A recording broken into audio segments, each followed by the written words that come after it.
Great. Good morning. That's a tough act to follow.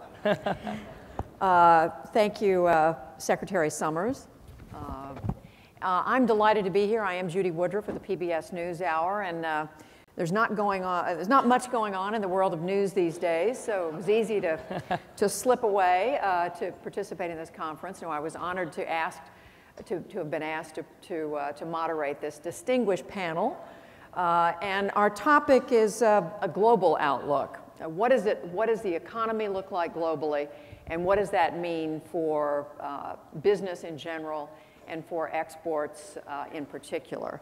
And I want to get right to it, right to introducing the panel. But first, I want to share with you what I'm sure many of you have already heard, and that is the new unemployment figures that were released here in Washington this morning. They just came out a little over an hour ago, and the news is that a total of 216,000 jobs were created last month, a little bit better than expected. And the government is pointing out that it was actually 230,000 jobs created in the private sector, but the number came down because of government sector layoffs. The unemployment rate fell slightly from 8.9 to 8.8%. So there's that little bit of information about what's going on in the U.S. To get us started. But now, let's meet this extraordinary panel. We're very fortunate to have the three of them with us. I'm going to start with the gentleman on my right. To your left, he is Anil Ambani. He is the chairman of Reliance Infrastructure Limited, Reliance Capital Limited, Reliance Communications Limited, Reliance Power Limited. He is a one-man conglomerate, and I could go on and on. Anil Ambani is credited with pioneering several path-breaking financial innovations in the Indian capital markets, including international public offerings of global depository receipts, convertibles, and bonds. He's the recipient of numerous honors. He was named Businessman of the Year in India just a few years ago, and he formerly served in India's upper house of parliament. So please join me in welcoming Anil Ambani. Thank you.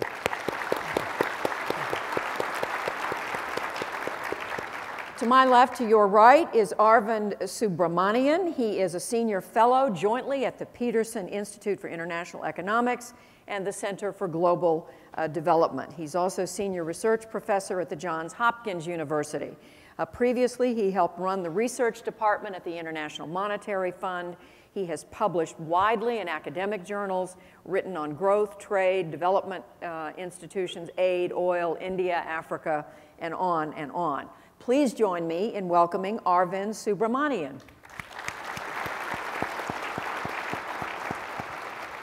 And finally, another journalist to join me on this panel. To my right, to your left, is Peter Cook. Peter is the chief Washington correspondent for Bloomberg Television, covering Congress, covering the U.S. Treasury, the Federal Reserve Bank, and regulatory and legislative issues. He joined Bloomberg Television in 2003 after reporting and producing for NBC News, and before that he helped launch EnergyNewsLive.com. Please join me in welcoming Peter Cook.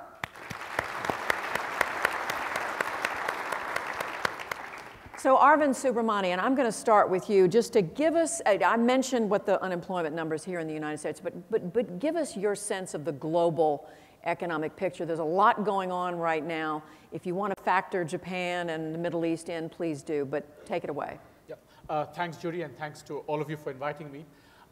So just to pick up where Larry left off, I think if you look at the world economy, one can look at it kind of in the short run, what's happening in Japan, Middle East, aftermath of the crisis. And I think the news in terms of the short run cyclically is that this year and next year, probably the world economy is going to be much better than it's been in the last 2 years. The difference is going to be the following.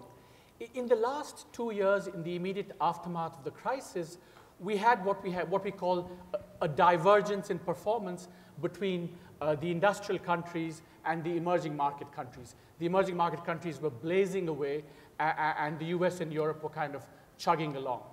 But going forward, what we see in the next this year and next year is that the world economy is going to actually improve, and I think the forecast now for the world economy for this year and next year is around 4.5%. but with the difference that now, China and India and some East Asian and Latin American economies are going to slow down, and the richer economies are going to pick up. So what we're going to see is much broader growth in the world economy, a pickup, and so less divergence in growth performance. The problem looking at the global economy also is that countries in China, such as China and India and in East Asia, they're facing a different kind of problem, almost the opposite problem that we have here. Here we have slack capacity, unemployment, low wage growth.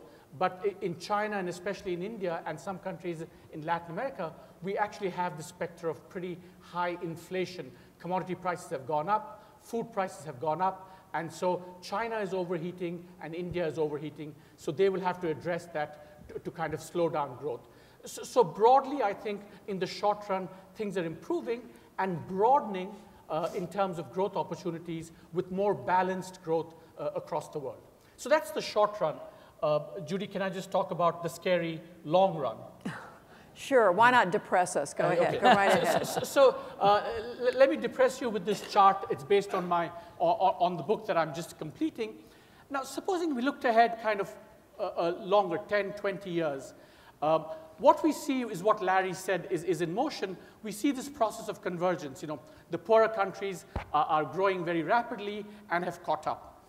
So what I've done is supposing we project, very reasonable growth, for China and India and these countries, not the kind of growth you've seen so far, and I've computed what's called the index of dominance going back to 1870 and going forward to 2030. The scary news, if you're kind of an American persuasion, is that 20 years from now, the kind of dominance that we're going to see from China is in fact going to resemble the kind of dominance that the United States had around 1950 and the UK had around 1870. On my calculation, China is already the biggest economy in the world in purchasing power parity terms. It's almost the biggest trader in the world, and it's the world's net banker. And these processes are going to be reinforced going forward. So it's a completely different world we're going to see 10, 15, 20 years down the road. It's a world where the US can no longer take its economic preeminence for granted. And that's kind of, I think, the broader background to how we need to cope with this new world reality. You did depress us. Thank you very much. I guess unless you're from China or from a country that is dependent on China's growth. Anil Ambani, you heard what Arvind said. Give us the picture from your perspective, sort of a ground level perspective of somebody who's doing business every day in this dynamic economy. Morning, and thank you for inviting me here to give my comments. Just to allude on a few things that Arvind mentioned, and I'll try to restrict it from a perspective of India and China.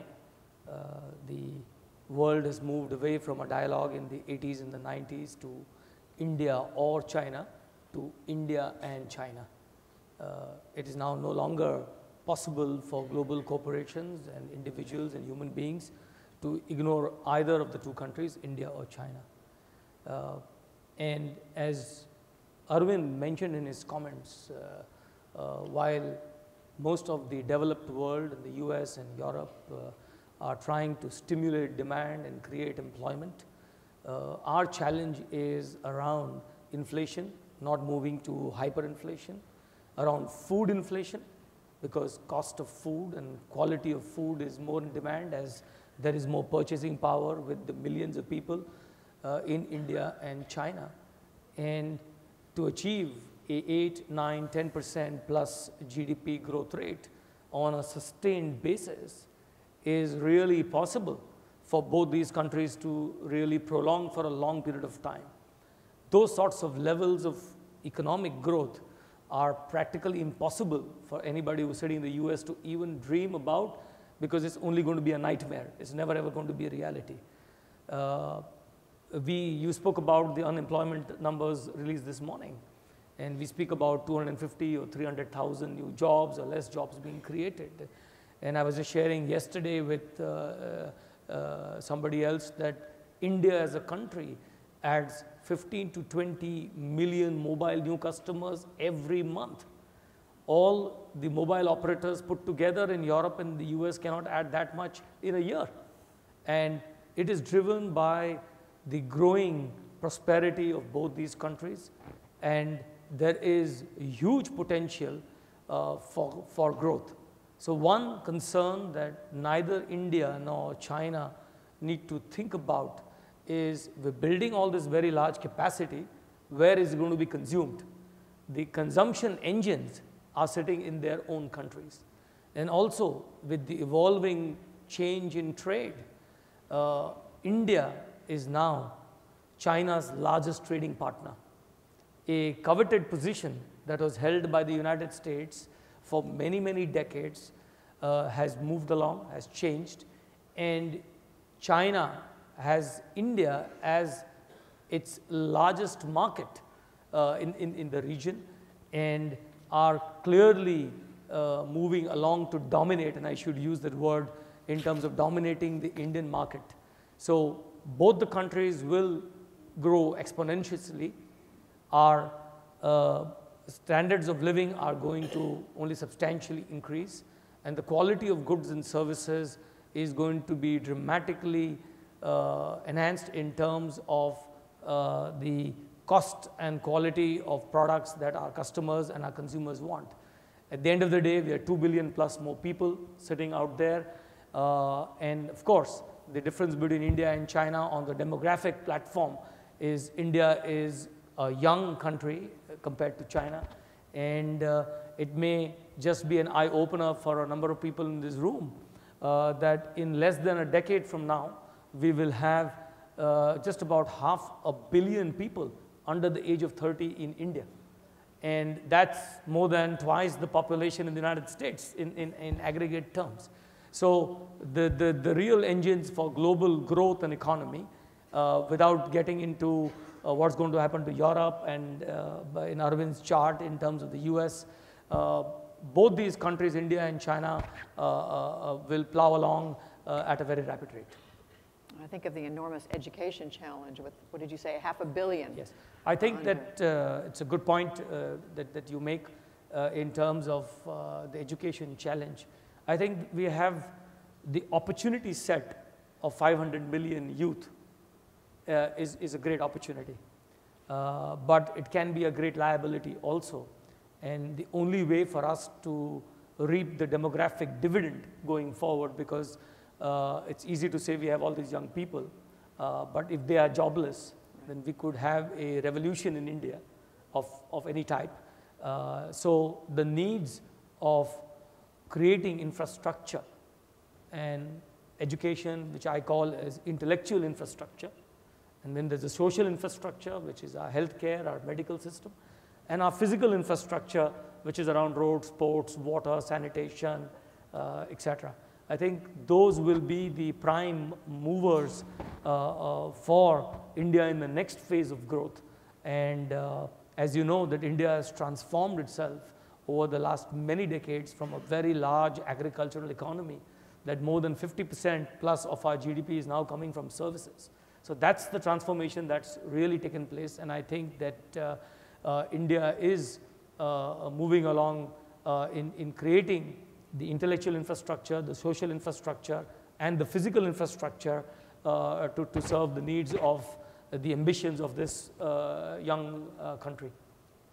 So Peter Cook, you heard what Larry Summers had to say, you've heard from Arvind, you've heard from Anil Ambani.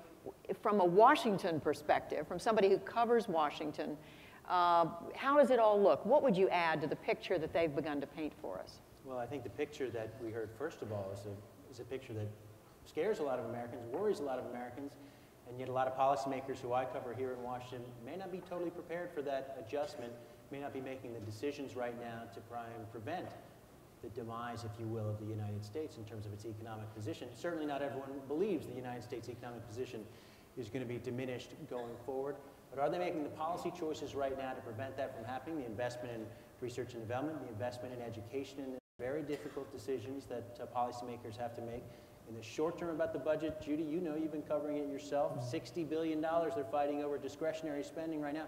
There is such a wider picture here confronting this country and whether or not those decisions can be made not only in the short term but over in the long term. There is a sense I have covering the Deficit Commission work and some of the talk right now, and it's strictly talk, that there is at least a growing consensus these decisions need to be made sooner, commitments to addressing America's long-term fiscal issue. But short of that, it's going to be very hard, the economists I'm talking to alter that picture that was presented. Well, let me just quickly ask you to expand, Peter, on one thing you said at the beginning, and that is that policymakers in Washington, some of them are having a difficult time coming to grips with this idea that the U.S. may not be dominant, won't be dominant in the world in the decades to come. What do you mean by that? What I'm talking about are a lot of people in Washington, and I won't name names right now, but folks know that there are certain people here in Washington, government leaders, members of Congress otherwise, who don't fully understand the challenges posed by the rise of emerging economies like China and India, and what that means to America going forward. America's been the economic engine for so much, for so many years now, and that position is changing right now. There is a transition going on. We've seen it during the course of the financial crisis, and there are certainly those in terms of the debate over free trade. Look at even public attitudes in the United States towards free trade. I mean, you still have a majority of Americans who don't believe free trade is in the country's interest, certainly doesn't add jobs. And what you've seen in some of the more recent polling is that more educated Americans, those who might benefit most from free trade, they're starting to share that view as well. That's an indication that there are still challenges out there in terms of people understanding the challenges that have to be made not only across the country but here in Washington for those people who want to, again, alter that equation.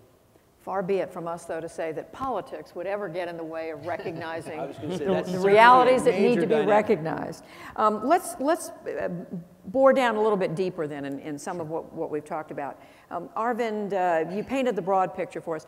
Let's talk about where the strengths and the weaknesses are in different sectors of the economy. And you can do it geographically, or you can, are you saying that the growth is only going to come from China and India and some of these amazing economies where populations are exploding? What are you saying? No, I think the story that Larry painted, and he referred to this piece by Willem Boyter of Citibank, I think what we are seeing now, I think for the first time in about 400 years of recorded history, is growth is spreading across the globe, in a way that never happened before, and it's also happening. Both the depth and the speed of growth across the world is increasing. So it's not just China and India that are going to grow, but Sub-Saharan Africa, the Middle East, Latin America. This is essentially the process by which everyone tries to catch up with American standards of living. That's what we see around the world. Now, strengths and weaknesses, I think broadly, again, as Larry was painting, I think the strength in Europe and the United States is very much going to be based on intellectual capital. For some time in India and China, it's still going to be based on cheap labor and kind of in between in other parts of the world.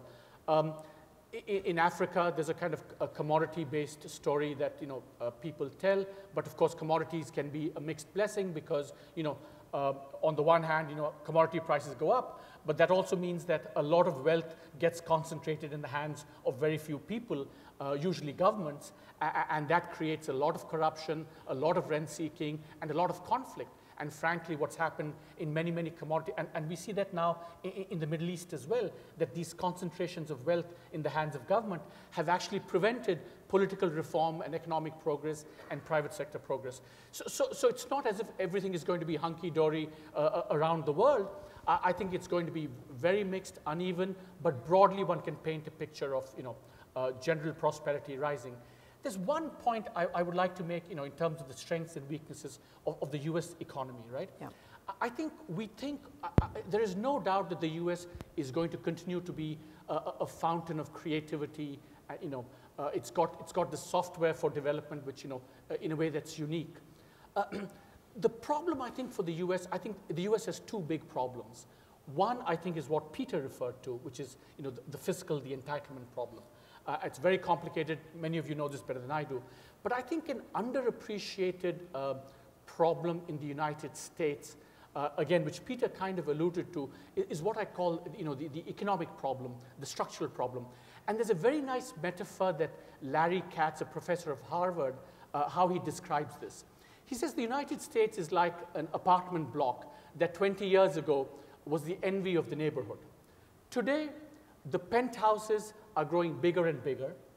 The middle floors are getting squeezed, and the basement is flooded. And above all, the elevator from the basement to the upper floors has broken down. So this whole hollowing out of the middle, where will average middle class, median income has stagnated, job opportunities are looking threatened because of the rise of these emerging market countries. Now, it's not, I think we have to be careful here. Growth around the world is not a zero-sum game. Growth creates opportunities for everyone. But that being said, I think economists underestimate the kind of political challenges that emerge in the US because of growth elsewhere. I mean, you referred to attitudes to trade here. I mean, that's one very good example. But this whole structural malaise in the US, declining mobility, stagnating income, concerns about job opportunities, I think that is, I would say, is an even more serious problem than the fiscal problem, because the fiscal problem, we know how it's going to get solved. Some stage there's going to be a crisis, and then, that's what's going to get politicians to act. But with the deeper structural problem, it's kind of less hidden, more obscure. We don't really know what to do about it. Yes, we say education is the way out, but that's a problem. So I think that's a weakness in the US that really needs to be addressed. And now we're really depressed. All right. Anil, what about from your perspective, where do you see opportunities? Where do you see less opportunity? How do you see what's out there? Clearly, the opportunities for U.S. companies is the vast and emerging markets of the world. Larry mentioned about his optimistic view on Africa and what he sees in Africa. India and China are now documented growth stories for many decades. China started much earlier than India, so we've been at the back end of the growth program. And the very large needs of infrastructure across all sectors is really the great opportunity for US exports to India. On the reverse side, the largest number of students coming out of India are coming to the US to pursue their education. So hopefully in the next 1 or 2 decades, most Indians will think like Americans, they will spend like Americans, they'll eat like Americans, and the Indian savings rates will go down. And the credit card economy will boom, and we will need Larry Summers 2.0 to come and fix it. So I think that in a globalized world, in a world with reducing borders, in spite of all the protectionism and the WTO and all the various apparatus around protectionism that exist, I still think that the largest opportunities are in Asia, are in India, China, in that part of the world. Indonesia is one of those countries which people will be focused on. The whole of Africa is clearly out there. And we have our challenges in execution because in some of these countries there is no democracy. In some of the countries there is over-democracy. And you require some balance in terms of trying to get a country's strategy to move forward. And I think that across all the major sectors, there is going to be a huge opportunities for US companies. I heard interesting comments during the previous session in terms of the low cost of labor in China, and it could have easily added India to that flavor and trying to compete with the US cost of labor. But I think that the equation on costs has to be changed to include quality and productivity. When you add quality and productivity of an Indian person, of a Chinese person, of an African national, of an Asian national and a US national, then I think those indexes will look very, very different. So you need to look at an adjusted cost for quality, cost and productivity before you come to this equation saying our costs are 10 times yours, so how can we compete? I don't think it's all about that. Look at the terrific logistics infrastructure that exists in the United States, and the cost of internal transportation is a fraction of the cost that we have in India, and the bottlenecks that we face in India. So there are a large number of positive drivers on the competitiveness index for countries like the United States, which they need to capture. With the dynamic leadership of Fred and his colleagues at US Exim, the US Exim is now making great inroads into India. But if you look at the US Exim India balance sheet, for example, it's mostly on aircrafts, and it's not in the hardcore infrastructure needs of India. Hopefully we're changing that with what we are doing at our company level in terms of creating power infrastructure and mining infrastructure to get some of the projects. But I believe that in the next 5 years, more than 50% of all US Exim lending to India will not be aircrafts. And the challenge is for US companies to come and really see the potential in India. Most people have not proceeded beyond Dakota and Tennessee to figure out that there exists a country called India, and I'm sure if they've not seen India with 1 billion people, they do not know the rest of the region. And I think that's a very major challenge, and I'm sure that Fred and his colleagues will try to bridge those challenges. Peter, yeah, I want you to ask you to pick up on that. Why is it that American companies don't see beyond our shores? Well, I think what's interesting, I've had this conversation with Fred Hochberg in our interviews recently on Bloomberg, is I think it still probably surprises a lot of people that it's 1% of US businesses that export anywhere. And there's still a lot of hesitation on the part of small, large businesses to not look, to look beyond the US borders because it's easier, it's simpler, and that's the challenge for the Export-Import Bank, for the US Trade Representative, for a whole host of other policymakers here in Washington to sell American businesses, small and large, on exporting to India, on exporting to China, on exporting to sub-Saharan Africa. There are opportunities there. That will be one of the opportunities for American growth, certainly, as you talk and you look at what's happening right now. And they have made progress in terms of the president's goal of doubling exports by 2015. January was the best month ever for U.S. exports, a record. But those are some of the challenges. And again, part of that gets to the debate about trade, public attitudes towards trade, and simply the ease with which they've had an ability to target a domestic consumption here in the United States. Maybe now it's time to look abroad when previously American businesses haven't traditionally. Why the hesitation? I mean, maybe everybody in the room already knows the answer to that, but I think why? if you sample people, and there are probably some in this room who probably know this answer better than I do, but again, it's easier to sell to your neighbor, but there's red tape, it's complicated, or it can be, to sell things abroad, and you may not know that there is a market for that particular good, or the wider market for that particular good. I think it's simply, it's as simple as it's easier to sell to the person next door than it is to sell to the other side of the world. But American businesses are going to have to reassess that if they want to tap the kind of opportunities that will be out there in the global marketplace. More of the businesses that didn't think they could export or didn't want to export are going to have to consider it.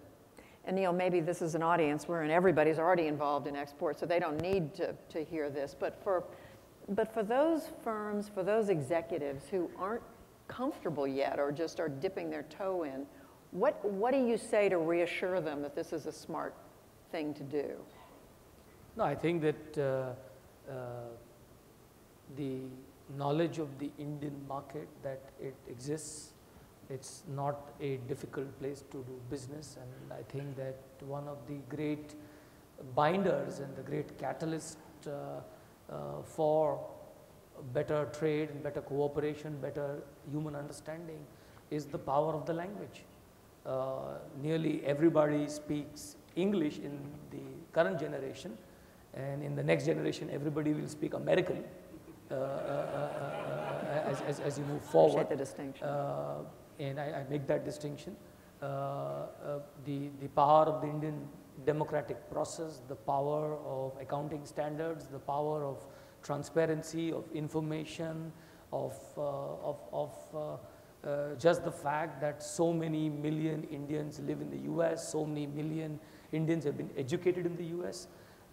These are great catalysts for bringing both our countries closer in terms of trade ties. I think clearly from what he mentioned, selling next door is better than trying to go to the next state. Forget about going outside the United States. And there is this learning, I think, that the US companies need to have from China. And China has practiced, and it's not been an overnight miracle that they have become India's largest trading partner. They've practiced a planned strategy of execution. They've picked the sectors, they've picked the companies, and they have figured out what is it to be done to be successful. In most cases, the conventional wisdom lies in saying, I'm going to go to a new country, I must have a local partner. Well, the Chinese have done it differently. They have come and put thousands of Chinese in India, and they have made them think Indian. They've really gone ahead with... What does that mean? In every form of fashion, whether it is the Chinese executive who is serving Indian customers has learned to speak Hindi. He has learned the local customs, learned whatever his Indian partner could bring. He is gone and imbibed all those things in himself. The Chinese government, the Chinese banks have clearly understood that long-term project financing and long-term financing for infrastructure needs is one of the magic portions for success. So they are now backing up all their exports with large-scale financing to the Indian market. So I think it's very easy to coin words and saying, think global, act local. But how many people can actually go and do it? And I can tell you that the Chinese are doing it. And what about Americans? Are they doing American business people? I think a few companies are doing it in their own style. GE would be one such example who's successful, who's practicing. And the big change that we've made as a group, and I'm sure that other companies will emulate this going forward, is after our cooperation with GE and with the US Exim Bank in building the largest gas-based power facility, which is under construction right now in India, is we've now made it mandatory for all our buyers in the group to saying, when you examine China, examine whether there is a US source. That was not there till last year. And saying, if there is a US source of equipment, services, etc., please look at it before you go and jump straight into China. So China will have some competition now from US companies, but I think they have still a long way to go. All right, we're going to open up for questions from the audience in just a second, but I want to first ask Arvind. You gave us the economic picture overall, but in terms of if to the extent exports become more robust, I mean, look down the road for us. What bearing could that have on the economy of the United States? I think it's a recognition of the way the US has started to rethink its role in the world and the world itself that got reflected in President Obama's commitment to tripling exports over 5 years. So it's a recognition that no longer can you get ahead in the world by just selling domestically. That you need to engage overseas and build markets. Because the one thing about exports in the US is that it may or may not create a lot of jobs. The economists are kind of conflicted on that. But what we know for sure about exports is that it's very high quality, high wage jobs. So in that sense, given that in terms of the global structure of production, the US has to specialize more in high-skilled, intellectual, IP-intensive goods. Exports offer the perfect instrument for that objective. And so when the analogy that Larry made, the distinction between manufacturing and manufacturing employment, what I would just add to what he said was that therefore, all the robots here would be created and produced by high-skilled Americans, and that's where the kind of manufacturing jobs would be. And so in that context, exports are really, can be the engine for not just growth, but for reshaping the way, the structure of production gets organized in the United States. All right, and take the audience for questions. Peter, before I go to the first question, though, are the policy levers in place right now for exports to grow the way the president says he wants them to? Well, look at the 3 free trade agreements that have gotten so much attention recently. Larry Summers mentioned South Korea. There's agreement between the administration now and South Korea on a final deal, but it's not going anywhere in Congress. There's no agreement right now with Colombia and Panama, and the debate has been, do they move all 3 together? Can they move? This is a political fight to some extent, but it's not just Republicans and Democrats. These are parochial concerns to some extent with home state lawmakers who have concerns about, let's say, beef, or again, concerns about labor rights in Colombia. These are relatively, you talk to folks in the business community, these should be no-brainers in terms of South Korea. This is something that would boost U.S. exports to South Korea by $11 billion annually. And yet there's no agreement. And you have an agreement between Republicans and Democrats on the worth of that deal, yet there's still opposition in terms of individual lawmakers who have power, who are standing in the way over particular issues, and you have the larger question about should this all move as a group. That doesn't bode well for larger opportunities for America to export abroad in terms of a policy standpoint. Will these things get done? Will politics move aside? It's been a long time. We talk about the WTO, the Doha round, and I've been reporting on Doha being dead for several years now, and I'm interested to see what comes out of the discussion here on that topic. But again, it's collapsing. It's collapsing, Peter. I don't doubt that. But again, these are issues. These are individual agreements, but they tell a larger story about some of those levers you talked about. But there are efforts underway by the Obama administration, and we're covering them as well. And obviously, there are folks in this room who are trying to boost exports as we go. The progress in terms of the numbers are encouraging. They reflect an improving U.S. economy, improving export economy for the United States. That's important for this economy right now as it gains traction, as we try to recover from the recession, from the financial crisis. But there's still questions that remain. All right, let's take questions from all of you. I've got lights in my eyes, so I need you to wave your hand. And let's see, is this the same gentleman who asked that really tough question of Larry Summers? Is this the same person? Yes, it is. Uh-oh. All right, we're bracing ourselves. Go ahead. No, I just want to thank Mr. Chairman Hochberg. I forgot to mention the media in the last list. Thank you for being there. Thank you, Mr. Sobrania, for painting for completely undermining the human factor in your charts, and for completely undermining the American spirit in the charts. So, I'm not done yet. I think you're going to need to let him respond to that before you go ahead. What's the... Yeah. Let me thank the others. Yeah. And I want to thank the media for telling us the same things you keep telling us, and no wonder why we only have 1% exports, because the world is really bad out there. So I don't want to go out there. And finally, Mr. Niels, I just really want to know, if you wake up at 4 in the morning, you run, you drink a lot of water, what else do you do in terms of reading, and who do you hang out with to go from millions to billions? And second question would be... No, we're going to do one question at a time, if you don't mind. No, the second one is just, can you introduce us to the people that you hang out with, so that... Were you asking Mr. Ambani? What you had about 11 questions. I don't hear a question for me. He just thanked me for undermining the American spirit, I think. The person I hang out most with is a running partner of mine who is the lead runner of the Olympic South African team. So I run with him every morning. So that's the person I hang out with. So if you need any clues on business tips, that's the guy to talk to. In Washington, I did get up at 5 instead of 4. I did go for a 20-kilometer run in the morning, bracing to get some decent negotiation going with Fred and the rest of his team. They are an absolute easy lot to deal with, and they have no pressure from the White House to do anything.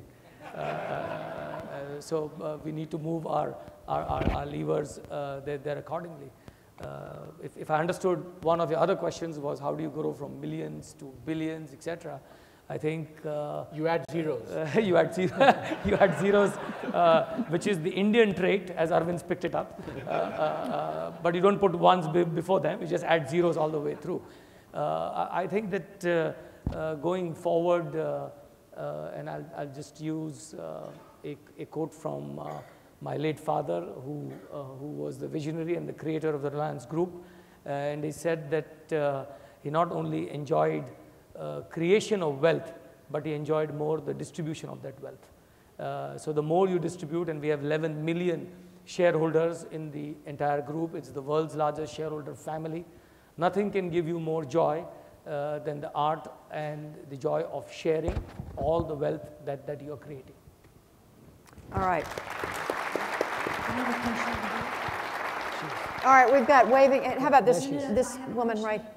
Oh, I'm sorry. Do we already have someone back? Sorry, I have lights in my eyes and I can't see. Yes. Question back here, please. Could you identify yourself first, please? Thanks. I'm Bill Stanton. You touched on this point a bit, but could you expand upon the downsides to the U.S. of an Asian-dominant global economy? That's for Arvind, I believe. Yeah. Sorry, the downsides of an Asian-dominated economy for the U.S.? Yeah. Right. Yes. So just to expand upon why a Asian, dominant global economy may be a negative for the U.S. Yeah.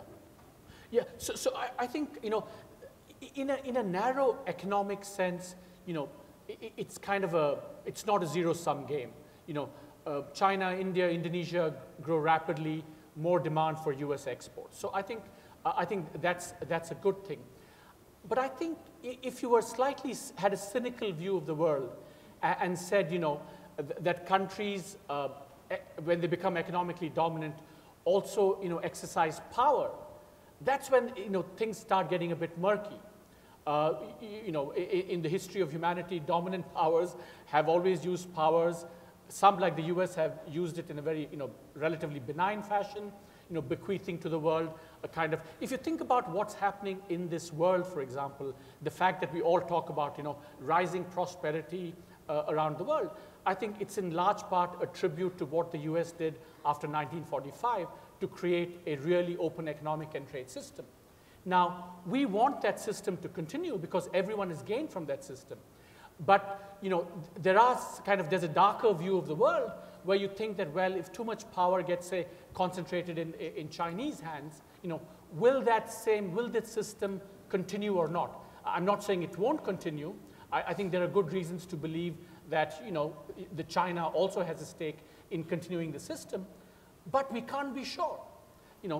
If you think about the whole Chinese exchange rate discussion, I think it's problematic for the world and for US exports that China has this, what clearly is a huge subsidy to its exporters. So, in a world where, this is happening and the US perhaps now doesn't have the levers that it used to in terms of trying to get countries to change their policies, it's a problem. And so I think it's in that bigger geostrategic sense, geopolitical sense, that one cannot be absolutely sanguine about this shift of power towards, say, China. I mean, I don't think this power is getting dispersed as yet, but getting concentrated at least for the next 20 years in the hands of China. I think that's something that we need to think harder about. It's not a bad thing. It has lots of good aspects, but we can't be sure. Do you want to add anything? No. Okay. Another question. I'm looking from this side of the room. Right here at the front, right here. We have here, yes, and then we'll come here. Hi, thank you very much for being here. My name is Nicole Eichhoff. I'm from the DC Women's Business Center, and I wanted to ask a question on the ground, actually, and on the ground here in DC very specifically. We are noticing, actually, in the last day today, that there are a lot of barriers to entry for truly small businesses, what was called yesterday a tiny business, a $4 million business. How do we get those businesses to grow enough so that they can also participate in that global market? Because there are billions and billions of customers in China and in India and all over the world. And we've learned so much about those opportunities, and we just want to know how to get those micro businesses to get to be small businesses so they can grow to large businesses. Thank you. Anil, first of all, how big do you have to be to do business outside the world in India or China? And then what do you have to do to take advantage of that? I think that the starting point is the recognition of these markets as markets that you want to serve.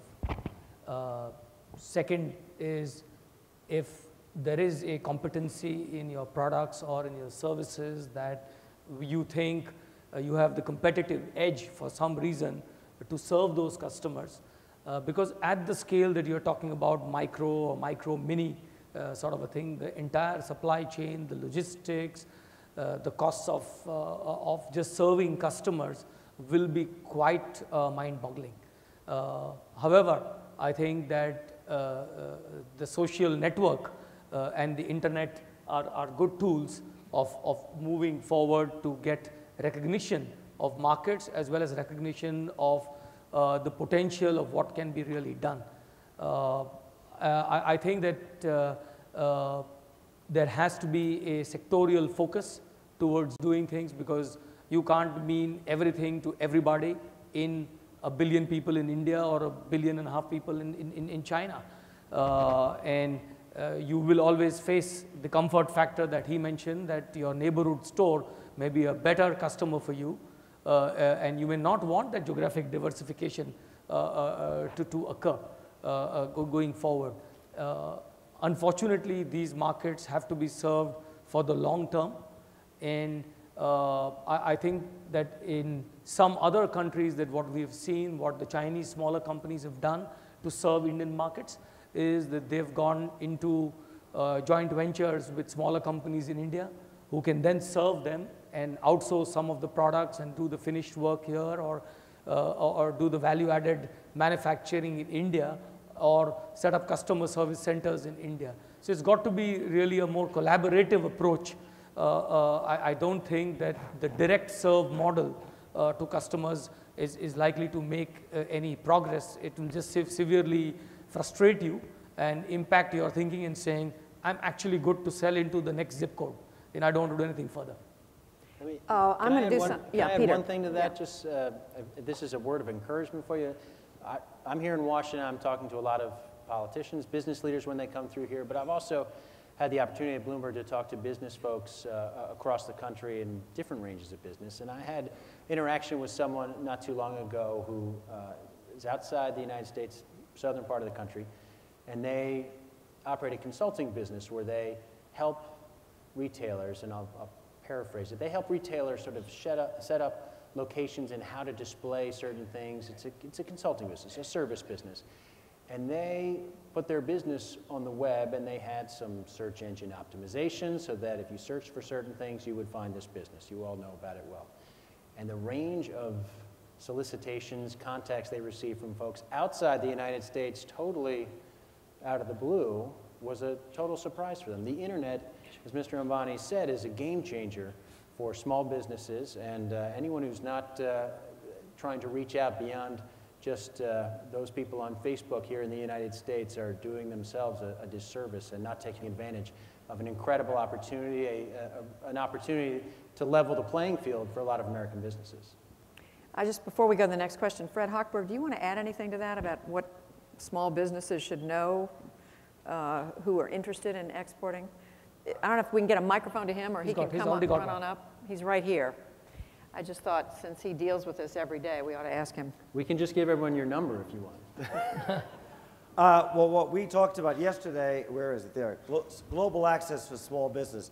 That's at the moment, our best engine. I mean, the reason President Obama announced the National Export Initiative was to make sure that if people need to find a customer in India or find a customer in China, they can go to the U.S. Commerce Department. There are 109 Commerce Department offices. There are more Commerce Department offices in the United States than overseas to help American exporters come to them with their product and think where is the best markets for them. So Commerce will do that. We and the SBA can help with financing.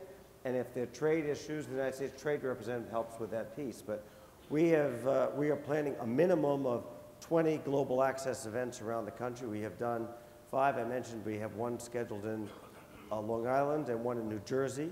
We're going to just do the new states first and then the other ones. We got those 2 scheduled in the next month. But we're going across the country, and we have had, I was in Lafayette, Louisiana. We had 100 people, which is a lot of people to assemble in one day in Lafayette, Louisiana to talk about exports.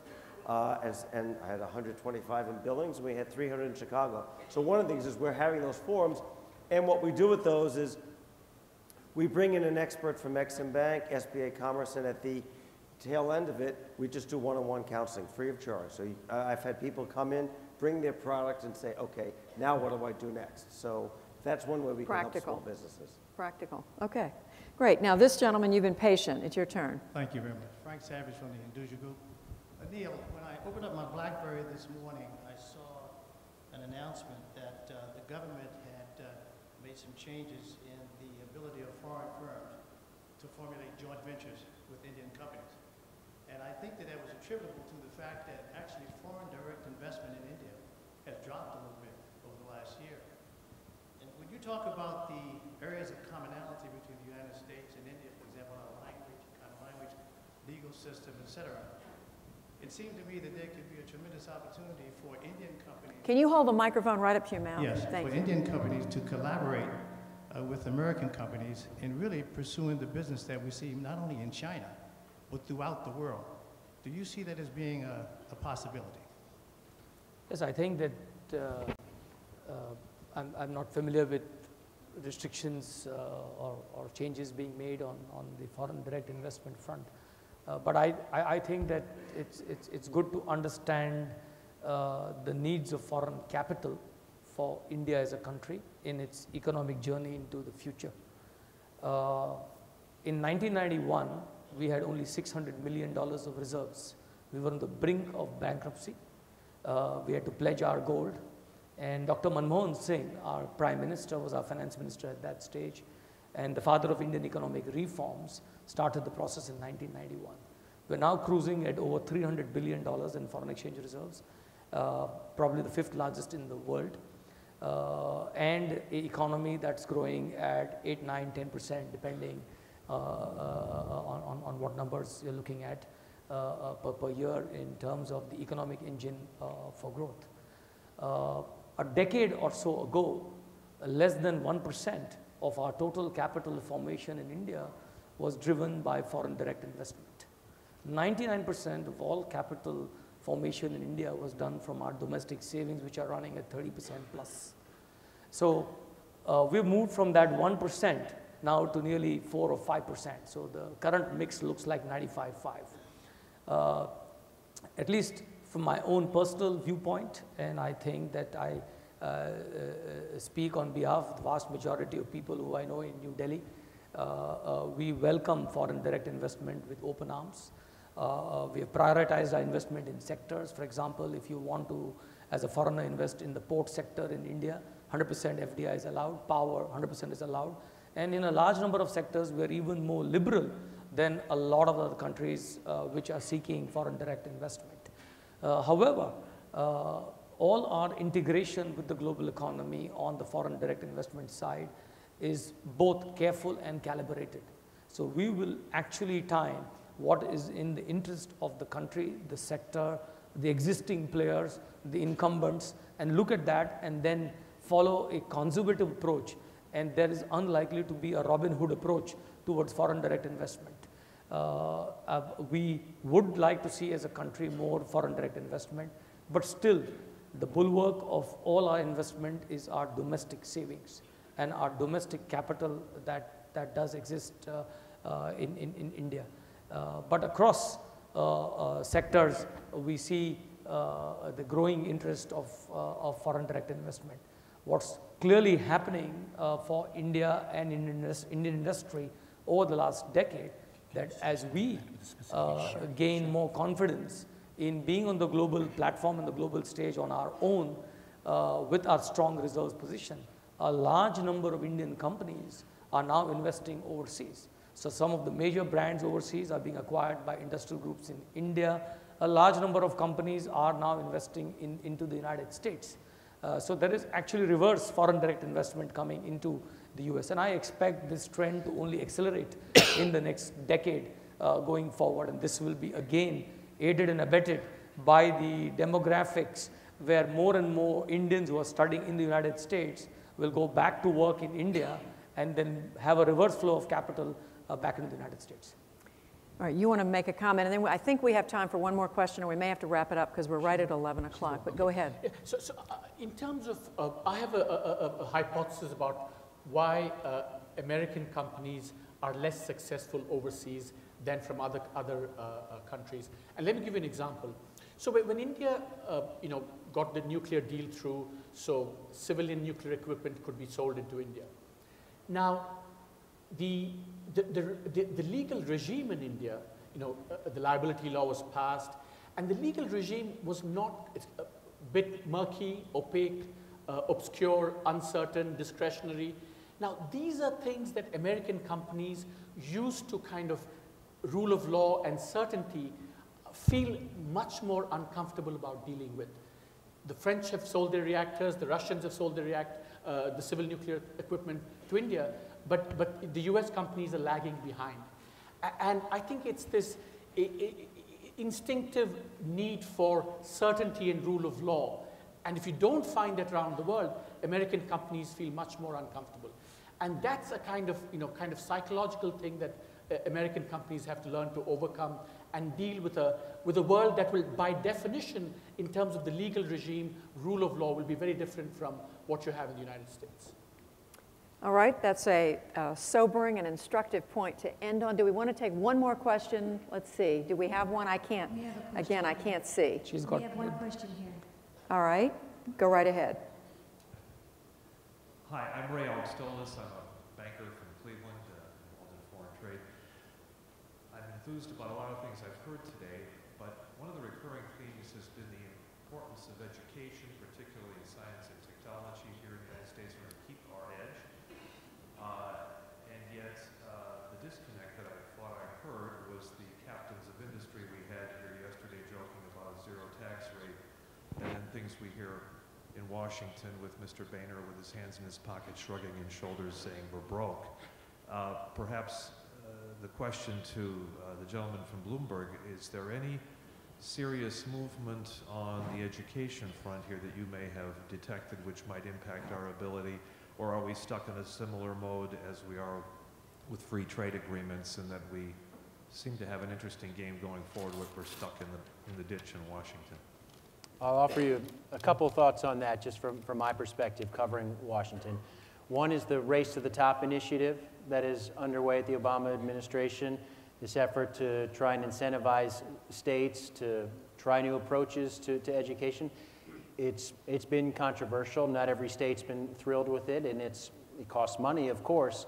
We don't have a lot of that sitting around here in Washington, but I've heard from both Republicans and Democrats who are encouraged by the approach, and I can certainly tell you that in terms of Secretary Duncan, who's running the education department, I hear from both lawmakers, both sides of the aisle, who are intimately involved in education issues, who have been speak highly of Secretary Duncan and are following those initiatives very closely, because they do think that presents an opportunity for some of the changes, new way of looking at education in this country, particularly secondary education, high school education as well, that might make a difference. The other thing is, of course, we have No Child Left Behind, which comes up again for consideration. Of all the issues that gets talked about here in Washington, where there is an opportunity for bipartisan cooperation, it's education. John Boehner helped write that when he was simply the member of the House Education Committee, chairing the House Education Committee, worked with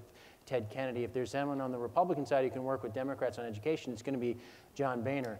That's the optimistic side. The not so optimistic side is obviously what we're seeing in terms of some of the test scores out there right now. And again, the lack of funding right now. It is crystal clear that the budget cuts being considered right now will hit across the board. They will hit aspects of education. There will be those who say everything needs to be on the table, others who say of all the things that should be spared, it should be education.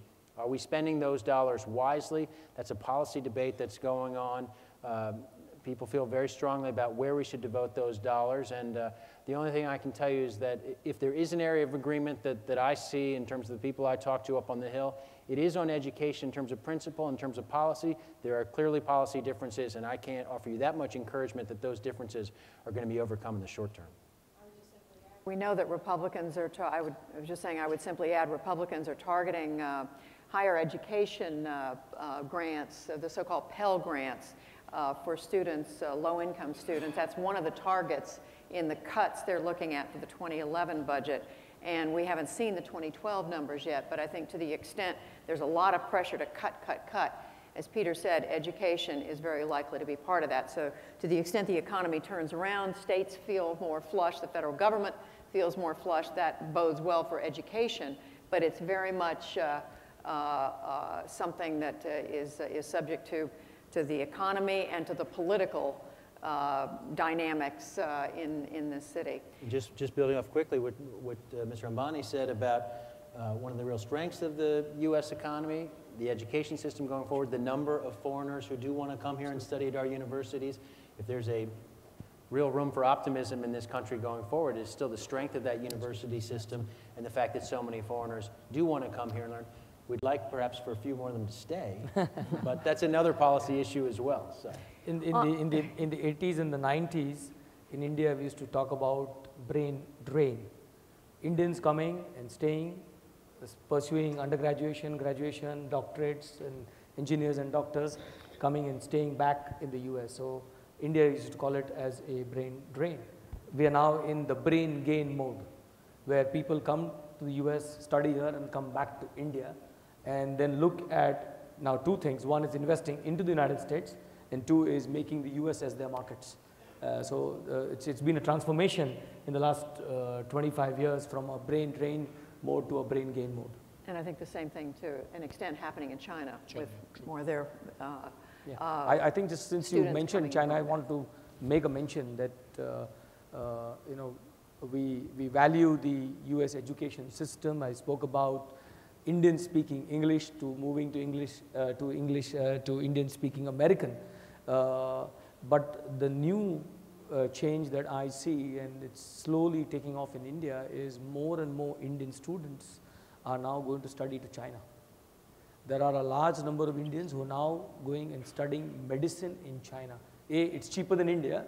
Two, they have to learn a language, so they have to learn the Chinese language, but they think that the potentiality of working in China, being Chinese educated, and learning Chinese as a global citizen or as a global doctor is far greater than being educated solely in the US. So this is a changing shift, and it's not very well known that a large number of Indians are now going to study medicine into China. Fascinating, and something for Americans to pay attention to. You've been a fabulous panel. Let's thank Arvind Subramanian, Anil Ambani, Peter Cook. Thank you all. And Judy, thank you. Thank you. I appreciate it. It's great. Thank you. Thank you, Arvind. Good to see you. Let me see you. Really nice to